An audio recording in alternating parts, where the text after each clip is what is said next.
Can we make so much noise for our next guests, huh? Yeah! We're up to the challenge. I think you need to do a little bit more of that this time. I want you guys to make so much noise that they hear that in that room. I wonder why they're not in here. You got it? Yeah. All right. Please, everyone, give it up for our lovely, talented, legendary return of the Living Dead cast. Let's go!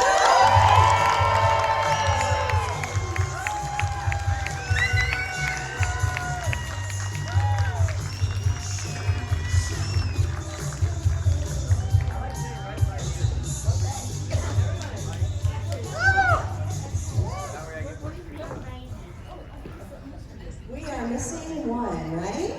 Where's Miguel? Where's Miguel? We all know where Miguel Good question. Oh, wow, and off we go. Okay, is my phone over there? Something shiny. It's a butterfly. Yeah, the pink one. The one not charging. The one not charging. That's the one. Miguel, get in here.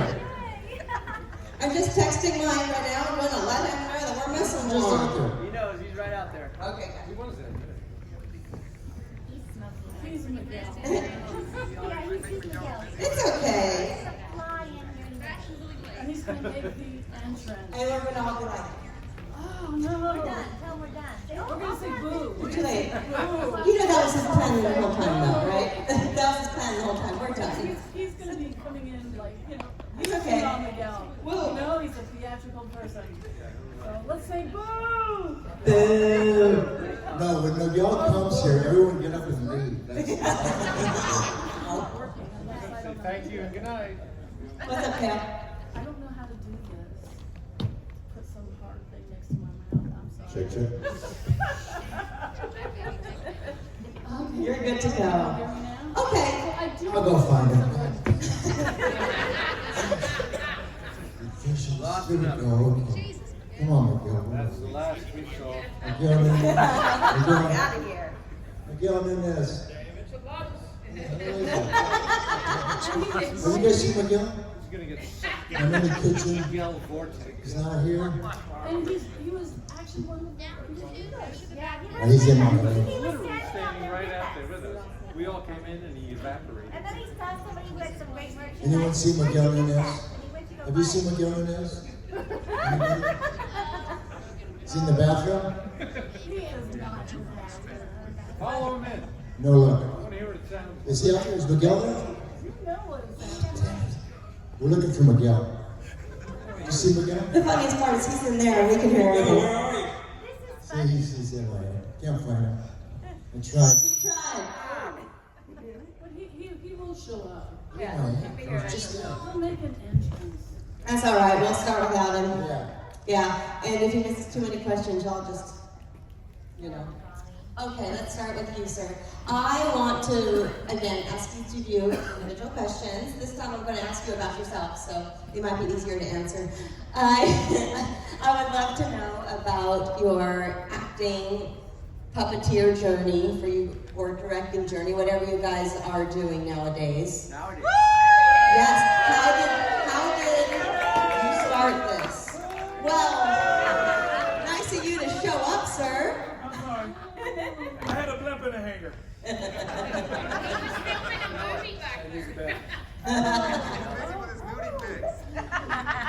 So let's start with you. How did you start your journey into the arts? Wow. Okay. I was like a theater kid in high school, so one of them.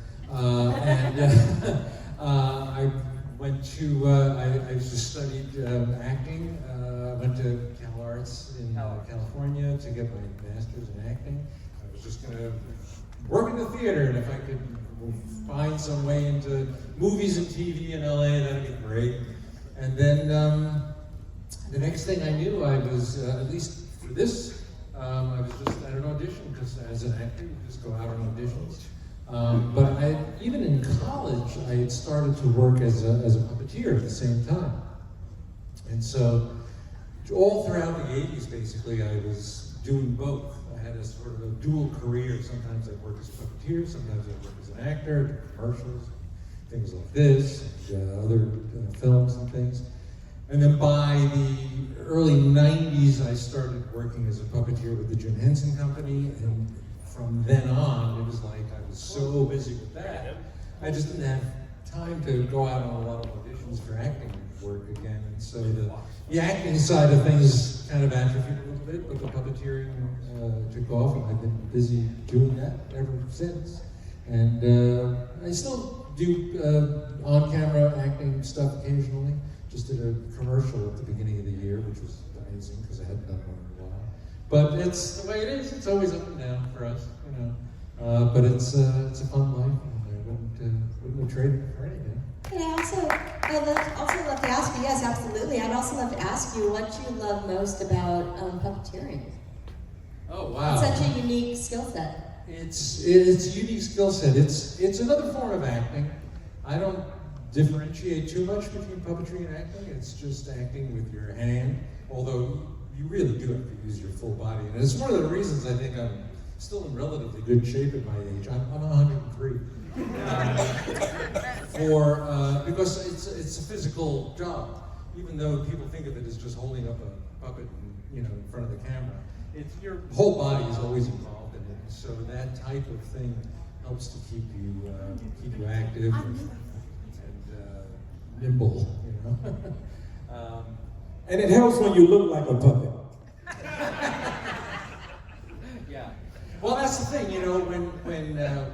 when I started out with the Jim Henson Company, Jim was about 6'2", Frank Oz was about 6'2". All the main Muppet performers were just about the same height because it made things easy. When you hold up the puppet, all the puppets were just lined up there.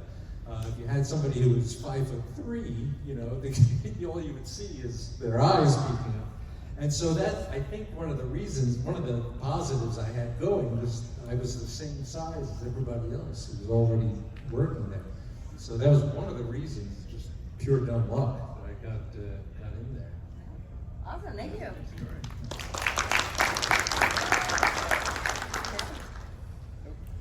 Yes. Yes, test.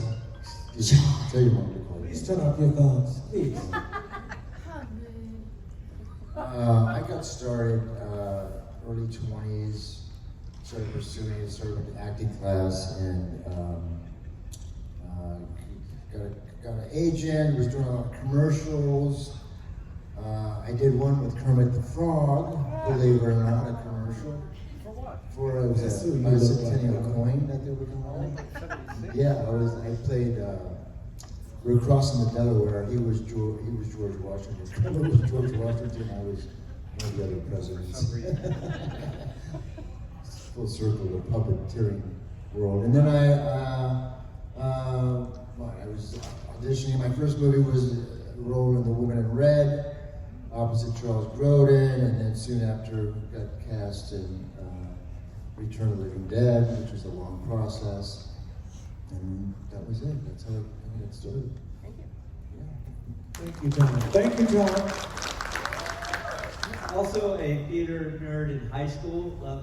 Found I loved acting. I went to college. I went to USC, the Conservatory of Fine Arts. It's such a pretentious name. I didn't know what I wanted to do. I wanted to be an actor, so I moved to LA to be. I thought when I get out of school, I got to see if I can live in a city because I'm like a surfer from the beach, and I'm like, I don't know if I could live in a city. I ended up loving LA. I loved LA in the '80s. I just started doing plays out of college, and I got cast in Children of the Corn was my very first movie, and this was my fourth or something like that. Low budget, like horror movies, and I thought, well, these are just practice for when I get a better movie, but I'm not here for any of those other movies. I'm here for the low budget horror movies I did in the '80s. And but I worked as much as I could, and then I stopped working and started teaching surfing for like 20 years, and then it's just too hard, and then I got older, and I kind of retired. I left SAG. You're still in. I left SAG, and now I'm doing low-budget, independent horror movies and teaching surfing. So I have them both going on, and I love it. I dream about it. It's just been a great life for me. I really enjoyed it. Thank you. Yeah. Thank you very much. Were you born here in California? I was born and raised in California. Okay, that's so. I have a twin sister, and so my journey was a little different. We were born in Burbank, which is where all the studios are. And when they saw that twins were born, they immediately went to the hospital. Who's the mom? You know, and they tracked my mother down and put us in a movie called Shenandoah with Jimmy Stewart when we were tiny babies. And then we did other things from that. We did some commercials and some game shows, like I forgot now, like Who's Away the Baby? no, we're growing up. It Takes Two. These different various game shows or talk shows and commercials. You should explain And- why twins are valuable. Yeah. Why do they use twins? Oh, twins are valuable because they can only work babies and children for so long, and they have to switch them out. So if you've got twins or 30 triplets, minutes is the only time they can work, only 30 minutes, and then you have to switch them So out. when they get to 13, they Yeah. 30 minutes or until they get wet. Until they get wet, he said, until they have to train them. Get wet. But then my mom pulled us out when we were like 4, and so that's enough of that. Peppermint twins or something. No, we were not the Wrigley or Peppermint. We didn't do any of those. And then I was, I think, 17, and I had a friend who was at the studio, I forget which studio, but General Hospital. And the casting director walked by, and he said, "Hey, are you an actress?" And I said, "No." And he says, "Yeah, you are. Come meet her." And so, it was crazy. And so then the next day I was on General Hospital. And it was, yeah.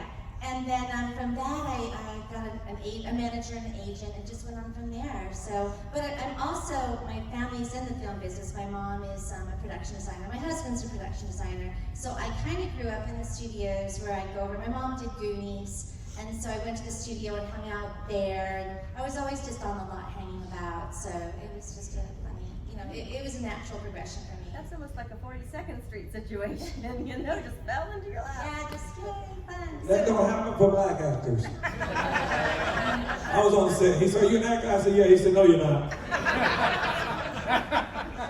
Jill, what about you? What about me? Pass over that mic and Oh, sorry. and let's hear about your acting journey. My acting journey. My father shot himself when I was 5. I was kicked out of the house. I ended up in a strip joint. Is this real? Here we go. You ended up where? In a strip joint. Strip joint. Yes. That's why I met her. Yeah! She was a waitress. But damn, take it easy. And that's where. Many jobs. Now wait, listen. And then, so in the course of being a strip joint at that time, in those 80s movies, those like The Van, and whatever, My Tutor, Zapped, at any time that there was a topless scene, naturally, you got the girl in the strip joint, any of that stuff. So that went through years, but it was great money. You know, it didn't really hurt my mind, sort of. I mean, I did a lot of drugs, so that's probably why it didn't hurt my mind. And then all of a sudden, this customer comes in, and he's smoking this horrible cigar, and I'm like, "Can you please put that out?" And I got in an argument, and then he asked me if I wanted to be naked in a movie, and I said, "Fuck no, dude. I mean, I'm naked up here, I can't take it." And he goes, "Well, I guess you just lost Allan apart." I said, "Wait, you're my best friend. Let's go through your script." What was his name?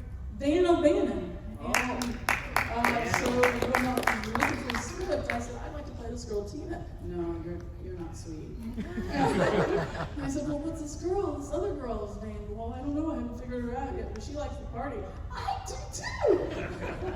So that's how it came about. I created the name Casey only because, I don't know, that's what came to me. No thought plan in that. And so I always had the part, even though we had this long, really long audition to find how well we communicate with each other. But I was thankful because I got to keep my clothes on. Silly me, man. I should have just taken off my clothes and, became trash, which was actually called legs before it was a trash thing. Me. Whoa! Balloons behind the And it was, so that's where then the whole Return of the Dead thing happened, and then Been in LA, everybody hit the deck. and then I got into writing, and I wrote for all these big, huge publications, and then I wrote for Hillary Clinton on her 2016 failure, and now I'm here. I'm here, so there you go. Yay. Well, my career's kind of started like hers. I was a stripper, and well, my career is definitely. I'm from North Carolina. deep in the country, and every single day of my life I said I was going to be a movie star, and everybody said, how is that possible? You're skinny, you're ugly, you're poor, you're black, and you're on a farm. It's not possible. I graduated from high school, just like I told you 4 months later. I made 3 bologna sandwiches. I got a check. I was working at a tobacco factory, and I got on a bus and I ran away to Hollywood, landed downtown LA, lived in the streets. I thought I could go to Hollywood, but when I got to the bus station, I asked the man, said, can I go to a top like this when I first got out?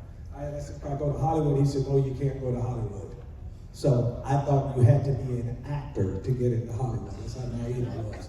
But what I found out later was I was at the Trailways station. Trailways went downtown LA. Greyhound went to the Hollywood. So I ended up downtown LA in the worst part of entire California on Skid Row, because that's where the bus station landed. I ended up sleeping in the streets, sleeping behind the bus station, eating out of the trash, waking up every day with lice on me, go to the Union Rescue Mission to get sprayed with poison, get the lice off you, they wash your clothes. I kept telling everybody on the street I was going to be a movie star. They said, how the hell is that going to happen? You're skinny, you're downtown LA, you're poor, you don't have no money. They got actors, and I told everybody, I promise you on God it's going to happen. I promise you it's going to happen. I didn't know how, and I didn't know how it's going to happen, and I ended up getting, well, I can't say I had an audition where you wouldn't understand it, but I was on a bus one day and some guys going, hey, what are you doing? He said, I'm an actor. I said, I'm an actor too. My name is Miguel Núñez. I was from 640 Cemetery Street, Wilson, North Carolina. I came here to be a movie star. I got it. He said, all right, hold on, slow down. He said, hey, you have to take this right. I said, what is that? He says, it's a resume. You're going to need a resume. You're going to need a photo. And I said, can I have it? He said, yeah, keep that. So when he got off the bus, I looked at, when he got off the bus, I saw them shoot cameras in the park. It was called a cattle call, which means anybody can audition, which I didn't know. So I go to the next stop sign, next bus stop. I get off, I take the resume he gave me, I go into a copy place, I white out his name, put my name on it, made a copy. I went back into the park and I got the lead in a Gino's restaurant commercial. And I went back to, and I didn't know what that meant, so the guy was like, oh, how'd you get it, blah, blah, blah, blah. I said, no, my name is Miguel Núñez, 646 3rd Street. I mean, he said, okay, wait, hold on. How did you find out about this? I said, well, some guy told me, hey, wait, there he is. And the guy was right there. He said, wait, you got it? And I said, you don't have an agent, man? He said, I'll take it to my agent. So he ended up taking me to his agent. And of course, he signed me. I said, my name is Miguel Núñez. I'm from 646 Street. I want to be a movie star. And I said, I don't want to be in the cattle call. You can have all that money. I want to be in movies. I want to be in horror movies. I swear to God, that was the first thing I wanted to do. He said, oh no, this is on TV. So he said, I'm going to sign you, of course, so you get the 10%. And then I think that, yes, well, and I think the next 47 auditions he sent me on, I probably got 40 of them. Yeah, you did. And I was still homeless when I did Return of the Living Dead. They didn't know that, but I was rushing and flying and sneaking to the set, and I was still homeless at the Union Rescue Mission. They didn't even know this, and it started going from there. So.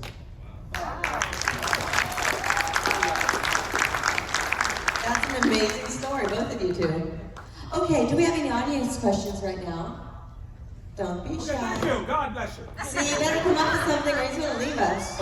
Okay, there you go. Threatened them. Okay, so I'm from Alabama. How you doing, Alabama? I live in the boondocks. I'm not wanting to be an actor, so I'm not going to tell you mine.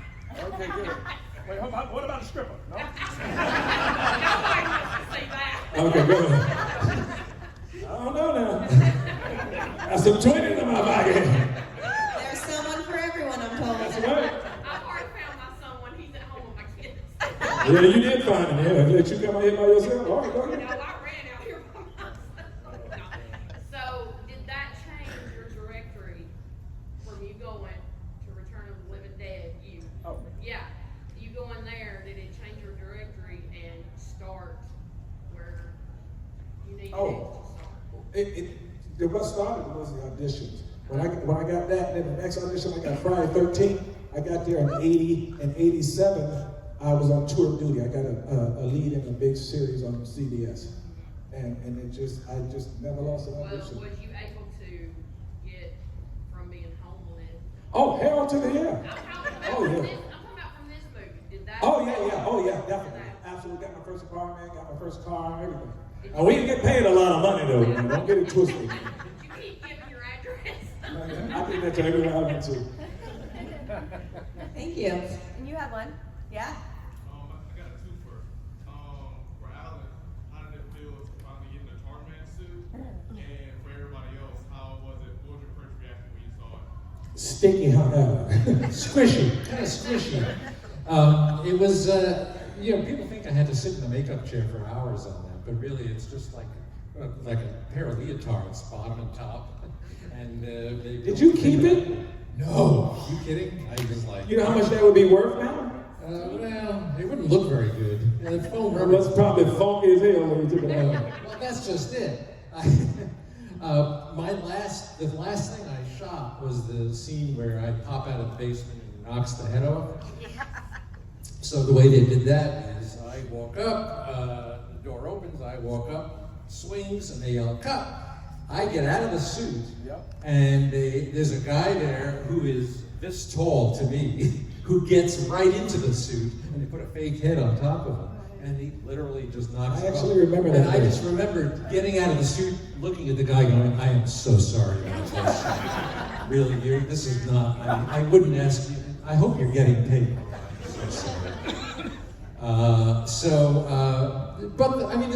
This suit itself, I was like 29 years old, and it's my first movie, and it's like, hey, I'll do anything.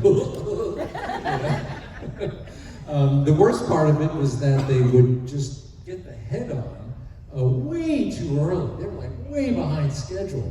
And so they would get the head on, and I would just sit around because I couldn't even bend like this. I would just sit around on the set like this for a couple of hours, literally. And everybody's like walking by me, and they would see me sitting there, and it's like, oh, Jesus, it was not conducive to a conversation, I'll put it that way. So I'm gonna ask you one thing. That guy had to put on the same suit you had? The exact same suit. That must have been sweaty and nasty. Yeah, well, the thing is, they would goop it up with this mixture of like water and glycerin and KY jelly. And before every time they rolled, they would spray me down with water, like, bad dog. And the water would all absorb after a while because it's foam rubber. So I would work and it would get warm, and then they'd spray me down and I would get all cold. And then I would work and I'd get hot again. It was like, how I didn't get pneumonia, I don't know. But and then it just got heavier and heavier as the days went on. And they gave it to this poor guy. And I'm like, oh God, I'm getting out of here before I have to watch this. What was the second part of that question? How do we react? First impressions when you first saw the movie. I thought it was a great job. I thought he did it. When they first saw me in the costume? Yeah. Oh, no. No, him in a costume. Well, you saw me in the costume. So I was one of those actors walking on the set, seeing what's going on when I'm not working, and I'd walk by and see you motionless in this thing. I was like, there's somebody in there, and there's an actor in that suit. I felt bad for you, like you felt bad for the next guy. Yeah. I never saw the next guy get in, but I was like, fuck. And then I didn't see him move until he came through that door, and I was like, again, fuck. It was gnarly, man. My man was amazing. Really was. I didn't really see you much because most of my scenes were with James Cairns. So we didn't really hang out. It was just on the staircase. But you guys Right. They didn't want me to see him, so they always kept us apart, and they put a sheet up to get him going and then to get me going, and they wanted like this genuine reaction of fear, like, oh my God. But when they pulled it down, I thought the costume was so cool, so I just had to, go, oh my God.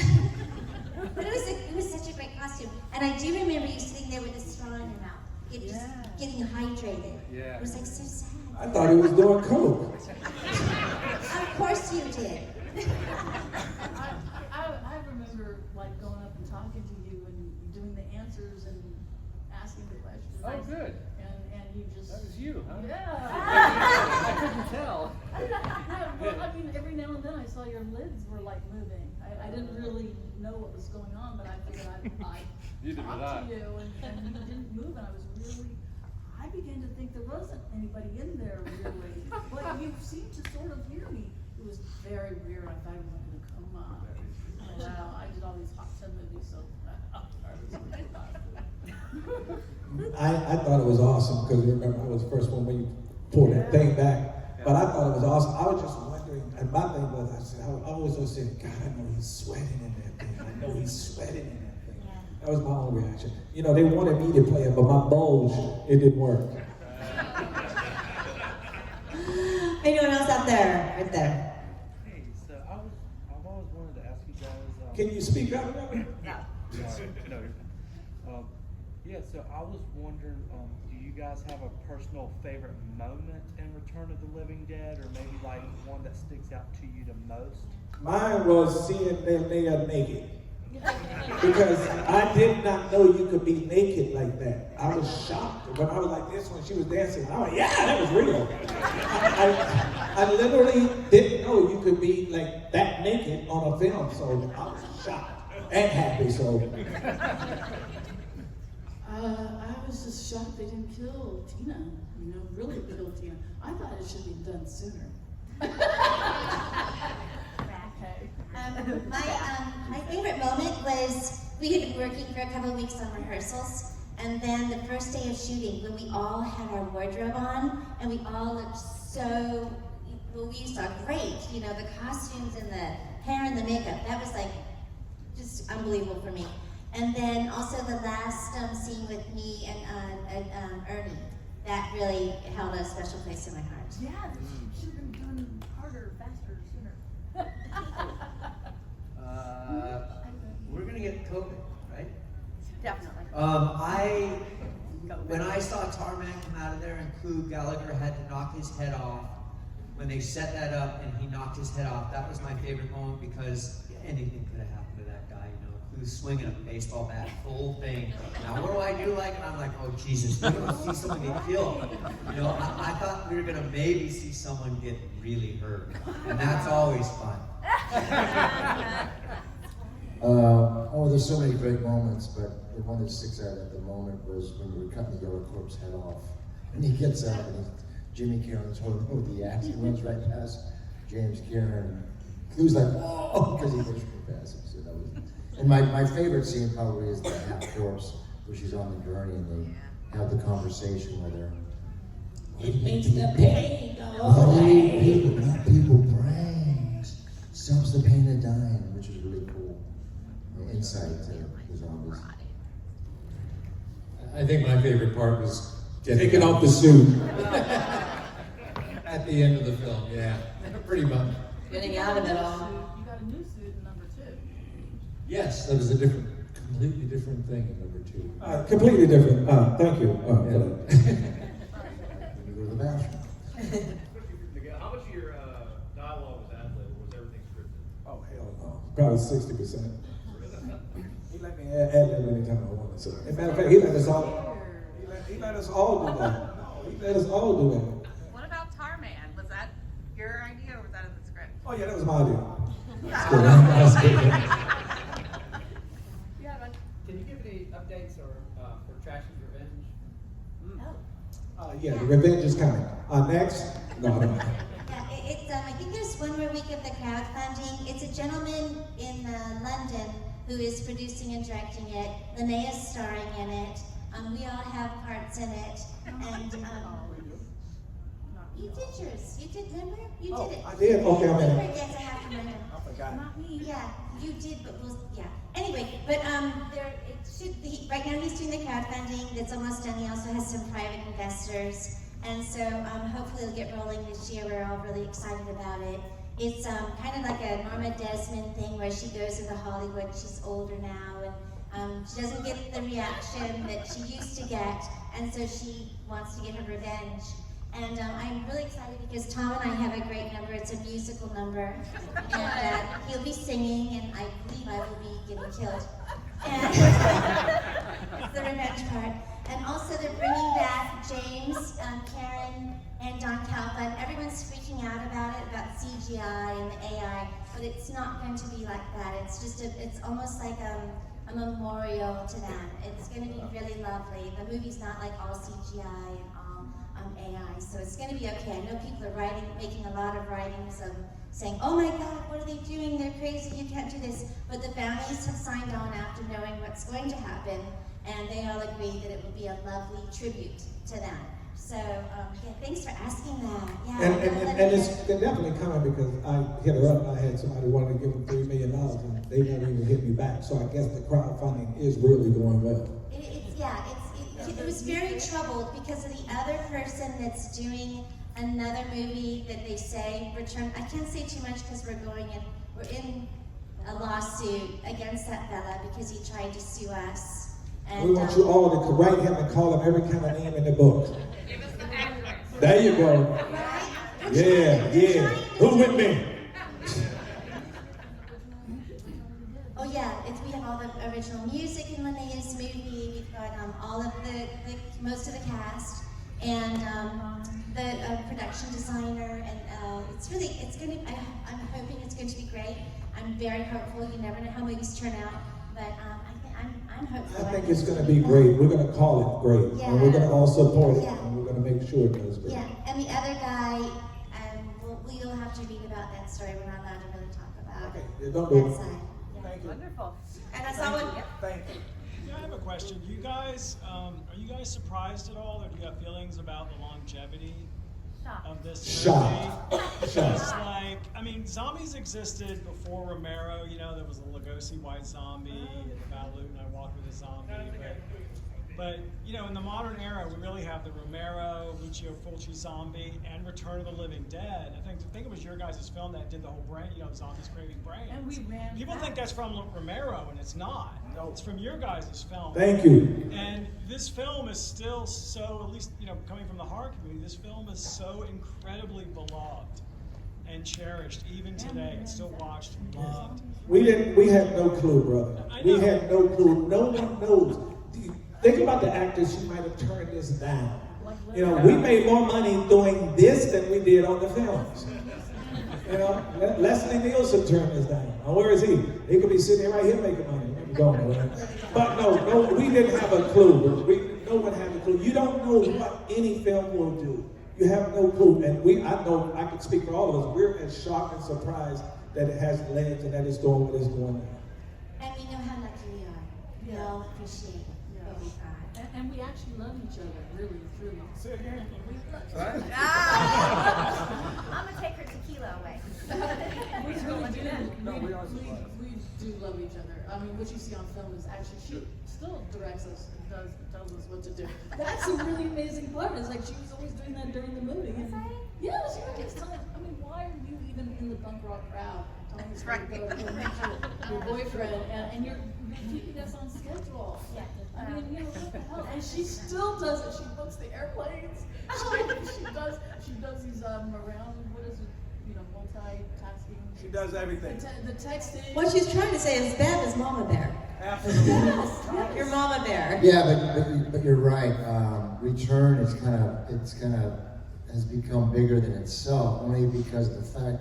I mean, you can ask somebody what are zombies eat, and they say brains, and they haven't necessarily even seen Return of the Living Dead, but they know zombies eat brains. So it's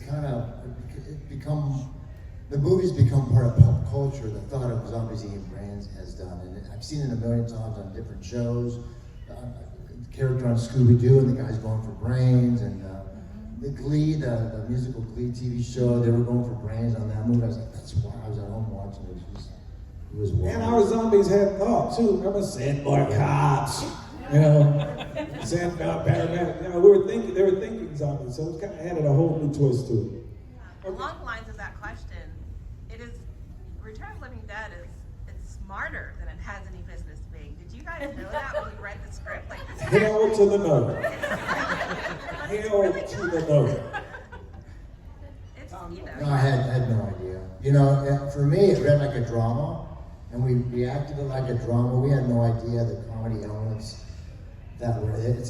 For me, it really is a dark comedy, because it's nervous laughter, it's the great one-liners, it's dead people screaming like that. We had no freaking clue that was supposed to be funny. Great one-liners, yeah, and the comedy came out of it.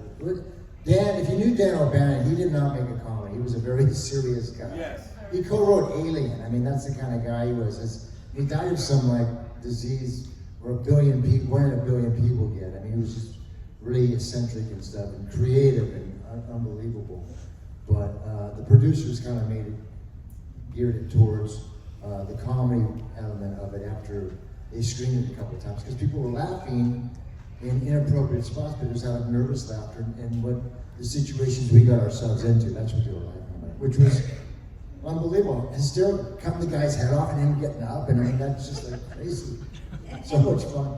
And Dan was very upset that the audience was laughing. Yeah, He didn't because- understand that. He would be now. But that added to the fact, like you said, that we were playing it as a serious thing. We didn't know, and the lines was there. It became what it became because of the way we were playing it. We played it. We didn't try to play it like a comedy. If we would have known it was a comedy. Look at how you're talking right now. You're serious, but you're hilarious. I am. No, that's. I think that played a reason. What you said, Tom? Yeah, that scene with James Karen and I in the office, he's talking about it. I thought I was, acting with him, and he's doing that tongue freaking. I thought, man, he's really over the top. He goes, you want to see it? You want to see him? See what the corpse is. They're in the basement. I thought, oh my God, this guy's chewing up the scenery. Well, that scene kind of encapsulates the whole feeling of the movie. It's just so beautifully done that he did a great job. I remember when I first got the script, I'm like, my whole background was theater, right? So you analyze the text. So I'm looking at the script and I'm thinking, I'm asking questions. It's like, all right, so if he's like turning into tar and melting and barely able to stand up, how can his jaw bite through somebody's skull? I mean, I couldn't even do that if I were alive, And so, but by the time I put the suit on and I looked in the mirror, I realized, oh, it's not that kind of movie. This is a whole new thing, and I just have to, not worry about all that other stuff. How did you do that? I never thought about that you just said to right now. Yeah.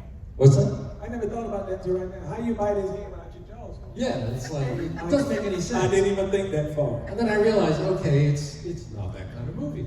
And I just have to, but once I put the suit on and I looked in the mirror, I realized, I realize now what this thing can do. And how I can, make it Show work. us. Show us. He'll show you all Turn if you down gotta one. pass a Turn dollar down up here. one.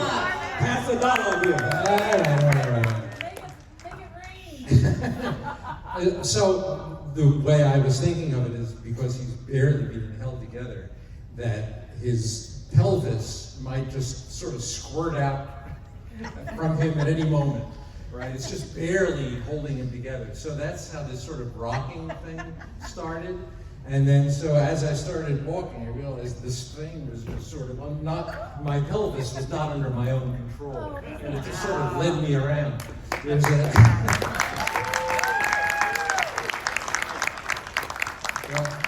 as a serious actor, we all look. Sometimes we look for the center of our character, physicality. The center. Some characters lead from their chest or whatever. For me, it was my pelvis, but not in that sense. I just have to say something. John Philbin is the greatest boyfriend ever. I mean, I just didn't see it back then. I was young. But when he, oh my God, we're together, we're about to die. And then I gave him sex, and it was really awesome right before death, right? Okay, thank you very much. Go ahead. You talked about, your past theater experiences. Did you have any dance training or movement training that helped you kind of develop that? Just a little bit, just sort of movement for actors, and I took a tap dancing class, and this is all at Cal Arts. There was like a mime class, but it was, I never considered myself a dancer or a mime or any of that stuff. He's not a dancer. Well, tap is all core, so that helped. Yeah. I've always been very just sort of physically present in my performances. Whatever I think, just sort of, I can't help that it comes out in my body, So I think that helped. Young man. Are y'all all excited for the new remake? That's what they were talking about. No. Wait, they're doing a remake? Let me be honest, no. Are they remaking, or is this the trash movie? Well, there's not a remake. There's not a remake. It's a gentleman who claims to have the rights I'm trying to watch for a nose shake if I say the wrong thing. Keep going. A gentleman who claims that he has the rights to the movie, which he does not, and he's been making money. Yeah, he's been making money telling people that he does have the rights. And so he did raise money to do a video. I think a lot of people have seen it. And a teaser. And so we're all heading to court soon to finish it. Yes. So get his name and go get his ass too. So let's shut this down, right? Okay, I haven't gone to this section very often. Do we have any in here? Right there in the mask. So obviously we all really like horror, and we've seen your movie a bunch of times. But what do you all really like, and what kind of movies do you all watch and rewatch and consume and obsess over and quote? Gladiator. Mine is Shawshank Redemption. I love that. I said Gladiator. Oh, I'm sorry. I'm just like, I like romantic Sure. comedies. Romantic comedies? Yeah, I like romantic comedies. Do you have a favorite? Not like, there's, well, I don't remember the name of it.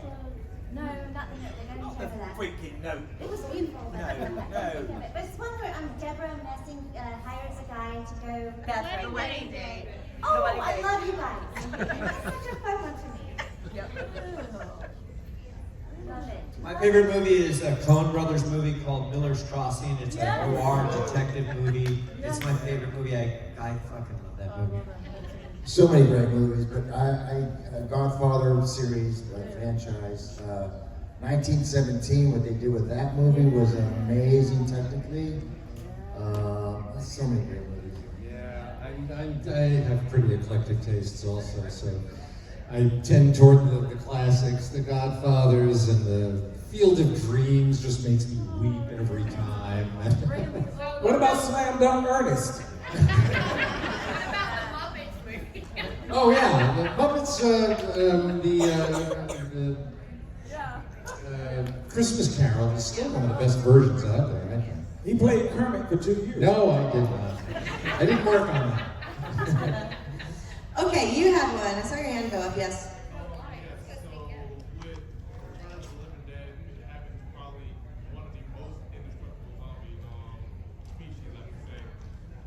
What do you think your likelihood in your universe would be for survival? Wait, say that again? What do we think? Real loud. So with Return of the Living Dead zombies being probably one of the toughest zombies to kill in your universe, what is the likelihood of your survival? Do you think that you will have? Oh, for us, if we were in a world where those zombies were out. I would definitely say that. 100%. Oh, yeah. Ain't nobody in my brain. Yeah, Chuck would be protecting me and we would survive. Yeah. I think so. Yeah, I don't know. That's a great question. I'd have to. I'd fight. I'd probably finally get the Tina, if the nuke didn't hit us, and she'd become a zombie. And we would have zombie babies together. And zombie kittens and zombie cats and dogs and stuff like that. Your family, talk about zombie apocalypse. I just think I'm all about the nuke, dropping the nuke on us, because I didn't think that any. I was like, oh, they fuck. But before, I would like to go out and make love to Casey with a nuclear bomb drops. I would have found Linnea. And let her bite me in my head. Kill. Anybody else? Question? He's a zombie. He killed. Well, what about for you as Allan? Would you survive? You just said it. No. Oh no, I would be like the first to go. Sorry, I can see where this is heading. Just go ahead, my guy. Let's go. I can't run. Yeah. Just for you two guys, was it easier to survive the zombies or Jason? Oh, good. Well, you did it. The zombies for me because I didn't die. I got nuked. And Jason, he got me taking a shit, so he ain't got no respect. He got no respect for anybody. He kill you anywhere you at. Or at least wait till I wipe and come out. Is it easier to survive zombies or Jason? Well, that's a weird question for me because I killed Jason and I was a zombie. So Jason. I don't know. You thought you killed Jason. You killed him. Correction! I told you outside. How often are people screaming these damn enchiladas out? All the time. That, ooh baby, ooh baby. They say they do that when they're at home, like if his wife's in the bathroom, he said, the damn enchilada, and she said the same thing. All right, one there, and then we're wrapping it up.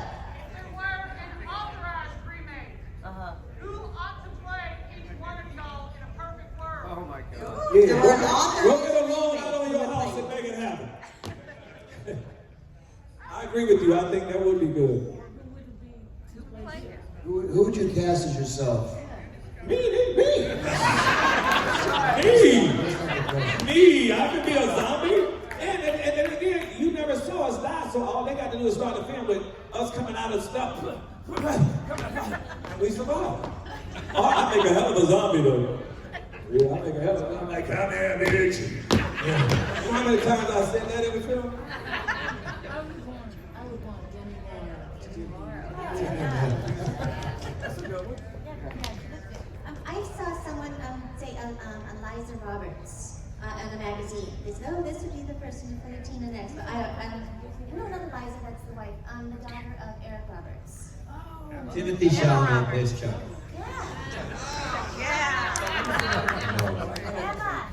Denzel Washington. I'll take it back. I might just get back in the suit myself. Crazy question. Wait, I want Forrest Whitaker to play me. All right, one more back there, yes. Just had a quick question. You guys have worked with so many amazing actors over the years, like Raul Julia, Glenn. Do you have any personal favorites you worked with? Would love to have made a work with again. My favorite, I have to say, is Eddie. Favorite actor. Eddie Murphy. Ready for it? And I did 3 films with him, and it's always hard on the set.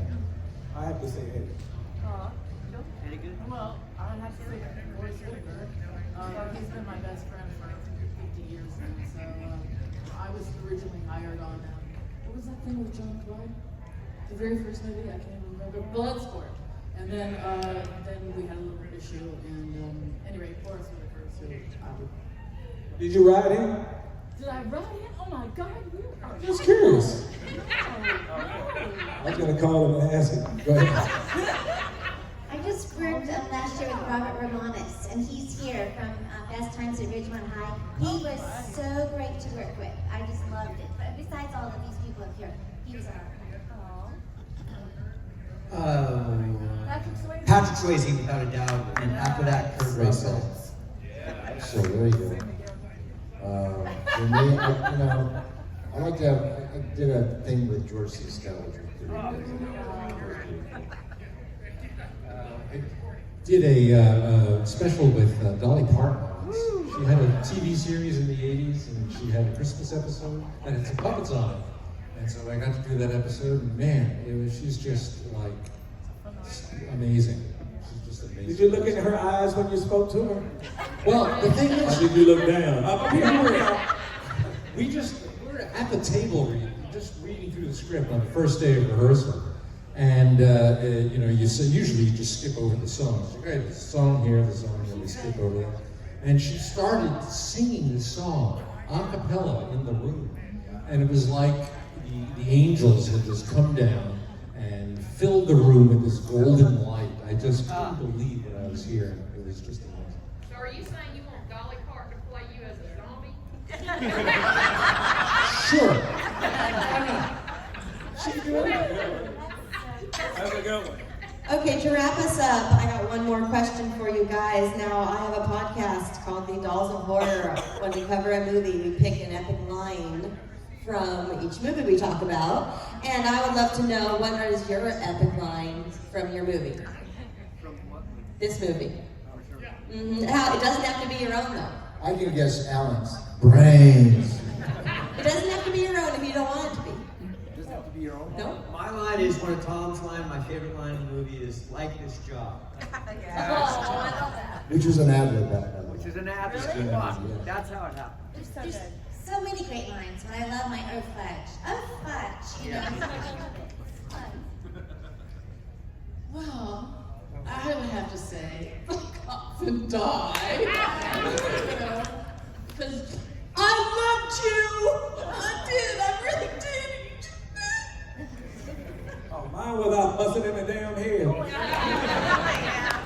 Stupid honkies. His job, I guess. I just want to say thanks to all, everyone for coming. Also, James, Karen, and Clue, and Don Kaufman for being here. Because we wouldn't be a part of this thing. Jermaine, who's not here today. Jimmy, we found out we were on the second one that we had the same birthday, so we always shared our birthdays together every year until he passed.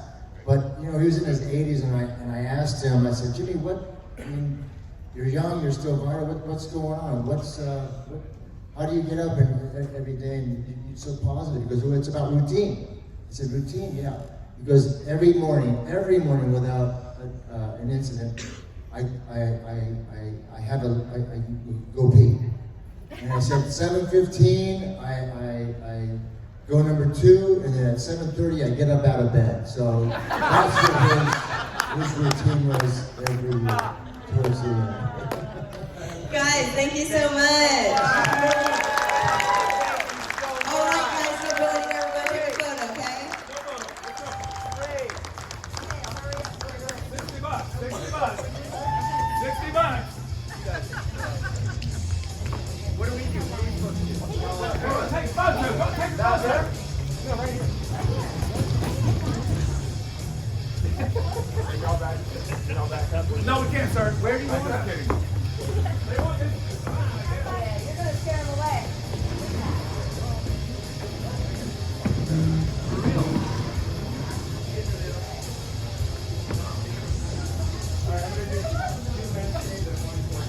Okay. 1, 2, 3. 1, 2, 3. Snap. Suck it in, guys. Suck it in. Suck it in. Whoa. 1, 2, 3. Snap. 1, 2, 3. Yeah. All right, now hold on. Wait, let them get one. Hold on. Wait, wait. Guys, with the house. Fix it on. Fix it. Everybody say, great! Great! Thank you, everybody. Thank you. Good job. Thank you. See you guys later. Thank you. Thank you. What did you say? Oh, yeah. Hey, good job.